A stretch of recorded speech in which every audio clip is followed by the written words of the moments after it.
Beware of practicing your righteousness before other people in order to be seen by them, for then you will have no reward from your Father who is in heaven. Thus, when you give to the needy, sound no trumpet before you, as the hypocrites do in the synagogues and in the streets, that they may be praised by others.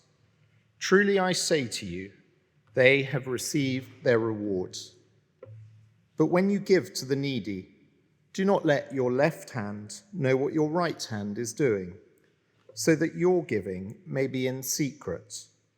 And your Father who sees in secret will reward you.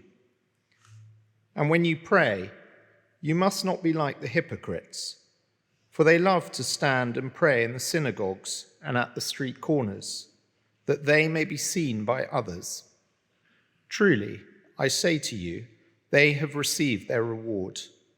But when you pray, go into your room and shut the door, and pray to your Father who is in secret. And your Father who sees in secret will reward you. And when you pray, do not heap up empty phrases as the Gentiles do, for they think that they will be heard for their many words. Do not be like them, for your Father knows what you need before you ask him.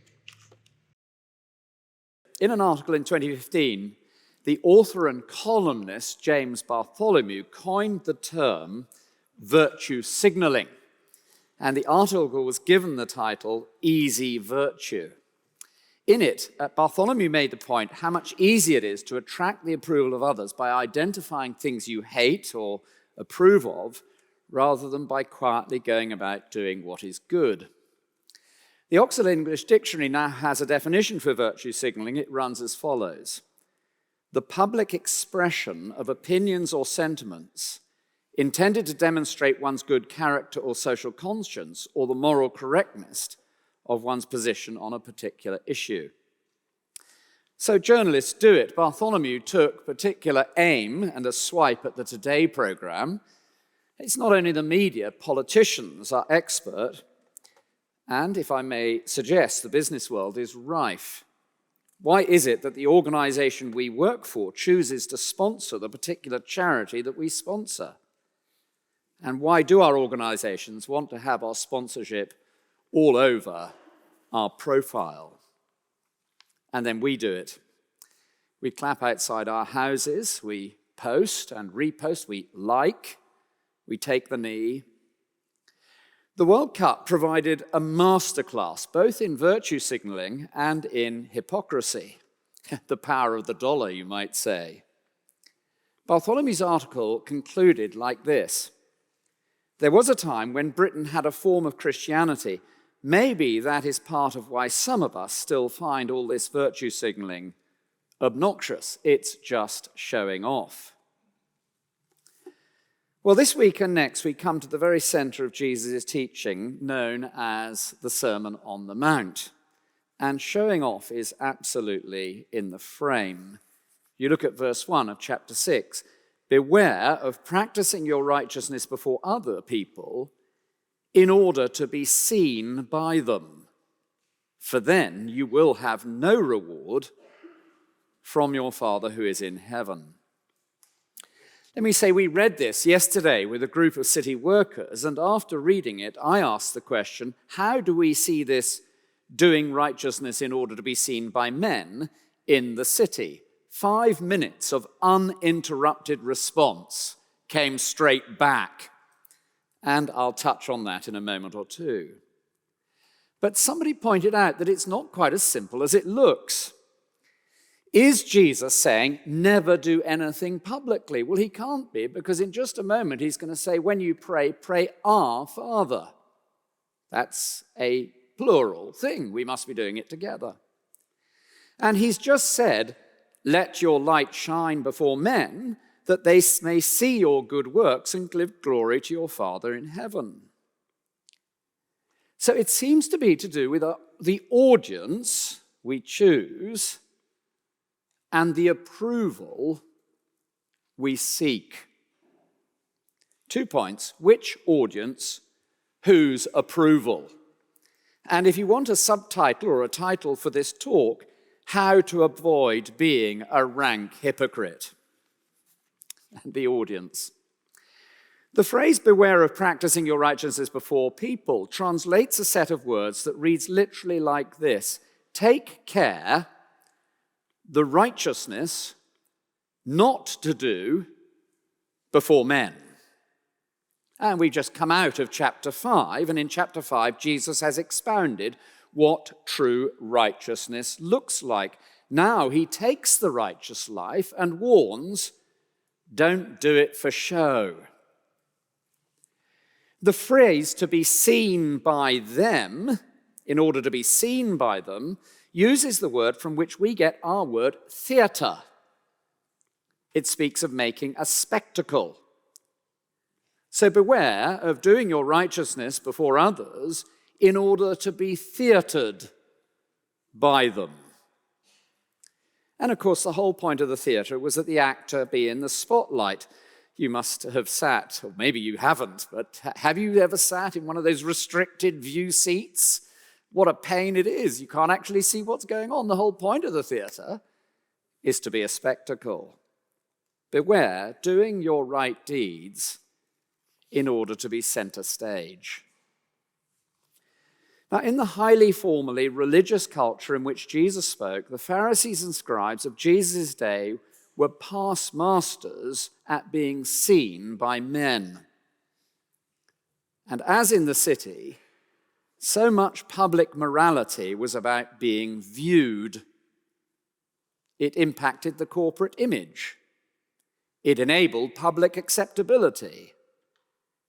It attracted prime candidate recruitment. So Jesus goes on to apply verse 1 in the areas of giving, prayer, and fasting. Giving, verse 2 through 4, prayer, verse 5 through 15, and fasting, verse 16 to 18. And at the center of the prayer, we have the Lord's Prayer, which we will look at next week. And that is the very heart, structurally, thematically, of the Sermon on the Mount. Giving is literally acts of mercy, and acts of mercy for the disciples of Jesus flow out of being in relationship with the merciful God. Prayer is obviously something that flows out of a relationship with God. Just as a child calls to his or her father, so a child of God says, Our Father. Not every Christian would agree that fasting is necessarily a requirement for the Christian in our day. The New Testament doesn't demand it.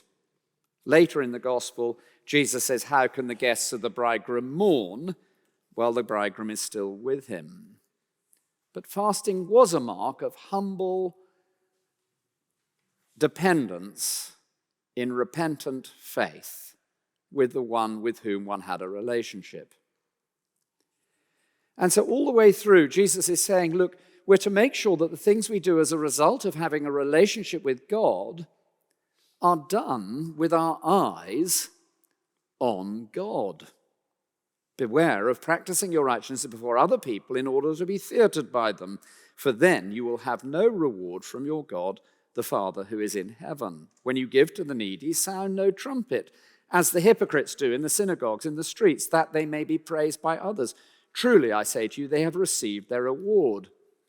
When you give to the needy, don't let your left hand know what your right hand is doing, so your giving may be in secret, and your Father who sees in secret will reward you. Now, right the way through, Jesus is expounding verse 1, and repeatedly he talks about being seen by the Father who sees in secret. The audience, vertical, not horizontal. And the language of hypocrisy is so well suited, isn't it? If any culture takes its eyes off God, hypocrisy will ultimately be rife. Once you stop looking upwards, well, all you can do is either look sideways or inwards. And so, given the nature of human beings, striking God out of the equation multiplies hypocrisy, which is why we now live in a culture where virtue signaling is lauded, though we hate it. Now, apparently the word hypocrite in the first century was used for actors, and the actor in the first century hadn't yet developed character play in the way that we had, and so the actor walked around the stage wearing or holding a mask in front of their face. So what you saw, if you like, was not really the person, and that's exactly the point, rather like in The Lion King. With the hypocrite, what you saw and heard wasn't the real thing. You saw the mask, you heard the voice, but it wasn't, well, it was a performance, a show, laid on to impress. And in verses 2 through 4, apparently there were special times and special periods of giving that were announced with a trumpet in the street, a bit like the Lord Mayor's charity appeal. And on the day of the collection, trumpets were sounded in the temple, calling citizens together to contribute to some great particular need. You can just imagine the rationale. If we do this in public, it will encourage others, and we will build a deeply socially responsible culture. But before you know it, it's no longer the real thing. Such is our heart. It's turned from self-sacrifice to self-service. And so with prayer, before we know it, it's turned from devotion to display. And so with fasting, from being Godward to being manward. Now, I know this is really complex. It is. The more you think about it, the more complex you realize it is. But I wonder if we can see that when we take our eyes off God's approval, God as our audience, well, we may do a thing simply because it's good to do a thing. But too often when we remove from public life, whether religious or secular, the motivation that comes from a personal relationship with the living God, he sees all, he knows all, we end up multiplying hypocrisy. We almost have to, and manufacturing ostentation, because once we've removed the vertical, all we have is the horizontal or the inward. And we end up doing stuff for others' approval in order to cultivate an environment in which people do other stuff. And we end up doing stuff for our own approval. Well, the application to public spirituality here in the city, in our secular city, could not be more obvious. So here's just a handful of the things that were said in the 5 minutes of uninterrupted response to my question, how do we see this public show in the city? 1, so much philanthropy is for vanity's sake. 2, any listed company has a charity. The aim is to show that they are contributing to society. For many, it's simply a marketing ploy. The man who said that has spent 30 years working in corporate social government. No sooner had he finished, it's a marketing ploy, than somebody who spent years, quite senior in HR, said, for many it's simply a recruitment ploy. And another said, just as soon as we've done something good, the comms team are upon us. We must prepare a statement to put it on social media. And then another, quote, no PR consultant in the city would adopt verse 1 as a policy. If you said to them, I'm not going to practice my righteousness for other people in order to be seen by them, they'd think you'd lost your marbles. Finally, they even ask me to show off my righteousness in my annual review. It's the last box in the questionnaire. But can you see that conducting ourselves before men like this produces only ostentatious hypocrisy and show? And it's actually the very thing we hate. And Jesus shows us a far, far better way. It's one of the reasons why I love being Christian. Walking with Jesus is always the best way. Because if we have a relationship with God, he's the one who sees. Now, I know a lot of religion is just as hypocritical as a secular culture. But that's because people take their eye off the relationship and act out religion. But if we have a relationship with God, he is the one who sees. We can conduct our lives before him who sees in secret. He sees all, he knows all, he cares about all. We seek his audience, his approval. And of course, this is most dangerous, and I speak of somebody who spent 30 years doing this. This is most dangerous to those of us who are engaged in public ministry. Have you ever heard the phrase, humble service in the limelight? Putting the chairs out to be seen, cleaning the church to be seen, leading in public prayer to be seen, being a gospel patron to be seen, the razzmatazz, the show, the champagne and canapes, the film. There's a very Christian way of achieving precisely the same thing as the big check at the charity auction with the photo opportunity. A friend of mine preached his first sermon and was longing for some response from the vicar where he was working as an associate minister. And he preached the second one.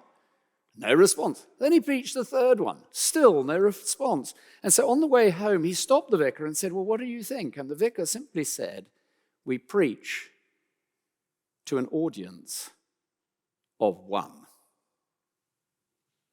And stayed with him for the rest of his life. God sees. God knows. Who are you trying to please? Stop showing off. Did you notice the second audience that's there in verse 3? I think this just shows us how very devious we are. It certainly shows me how devious I am.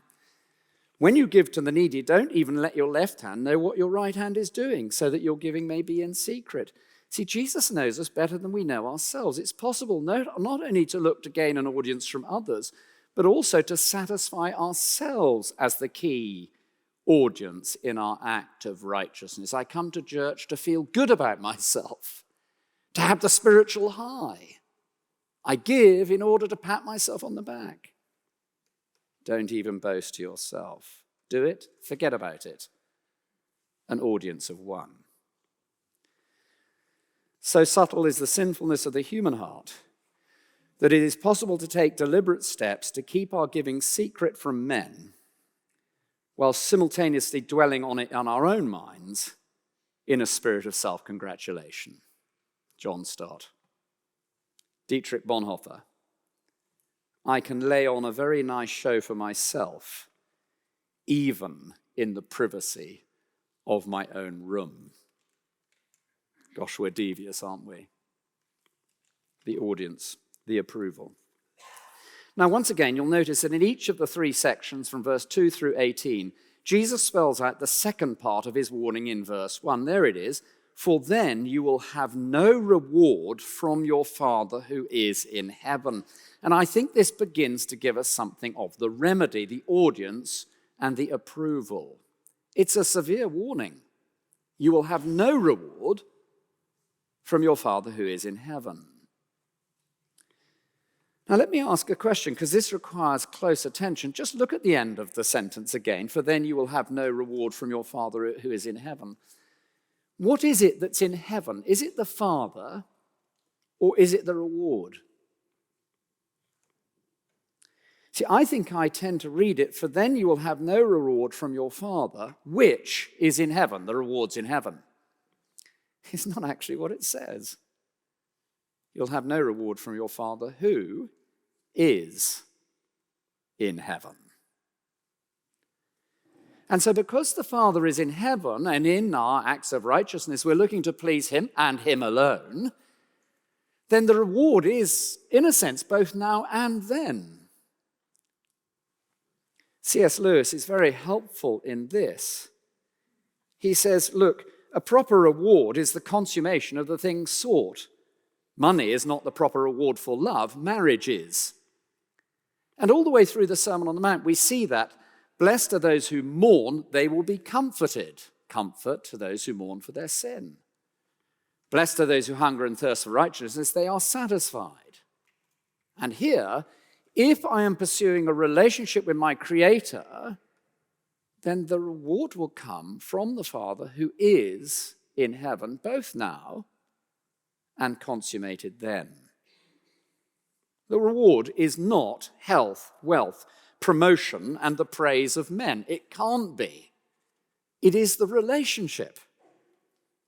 The reward is the natural extension and consummation of the activity itself. So then our reward with the audience of one, as we pursue a relationship with him, why, it's both now intimacy with our Father in heaven. What a reward. Joy at knowing the one who is pure, whose name deserves to be hallowed. The sense of purpose and direction of being involved in his kingdom. The security of knowing that his will be done. Do you see? Now. It's a wonderful thing. The reward is the relationship that we enjoy now, given to us as a result of Jesus' death and resurrection, given to us by grace, but experienced and enjoyed in this intimate, close relationship. So you want the praise of men, says Jesus? Well, we'll get it, but that's all we'll get. We want to be able to pat ourselves on the back or to enjoy a sentimental experience for ourselves as we come along and have a great experiential high. Yeah, we'll get it. We want to be seen by others. Well, we'll receive our reward. But that's all you'll get. But if we are seeking a relationship with our Father in heaven, well, there is integrity there, not hypocrisy. And there is joy and intimacy and delight there, not showing off to other people. And there's eternity there, because he's in heaven, and that relationship will be consummated. What a great way to start the new year. And next week we'll be thinking about unhypocritical prayer. Let's pray together.